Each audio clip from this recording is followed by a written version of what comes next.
Улсын хурлын дарга эрхэм гишүүдээ.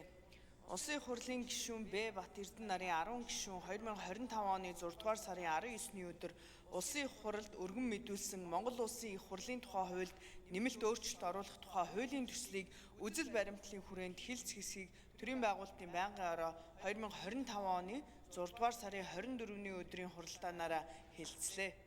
Хууль санаачлагч хуулийн төслийг боловсруулахдаа Монгол Улсын үндсэн хуулийн 16 дугаар зүйлийн 2-т Монгол Улсын иргэн эрүүл, аюулгүй орчинд амьдрах орчны бохирдол байгалийн тэнцэл алдагдахаас хамгаалуулах эрхтэй гэж заасныг баталгаажуулах зорилгоор улсын нийт нутаг дэвсгэрийн хэмжээнд агаар, хөрс, усны бохирдлыг бууруулах асуудлаарх хууль тогтоомжийн биелэлтэд хяналт тавих чиг үүрэг бүхий агаар орчны бохирдлын дэд хороог улсын их хурлын байгаль орчин хүнс хөдөө аж ахуйн байнгын орооны харьяанд байгуулах зохицуултыг тусгасан байна.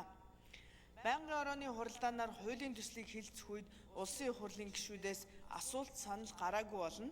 Монгол Улсын их хурлын тухай хуульд нэмэлт өөрчлөлт оруулах тухай хуулийн төслийг үзэл баримтлалын хүрээнд хэлцэхийг дэмжих хэсэг талаар санал хураалт явуулахад байнгын орооны хуралдаанд оролцсон гишүүдийн олонх буюу 57.9%-аар дэмжиж чуулганы нэгдсэн хуралдаанаар хэлэлцүүлэх нь зүйтэй гэж үзсэн болно.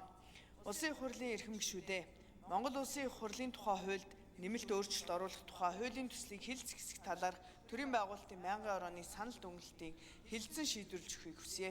Анхаарал хандуулсанд баярлалаа.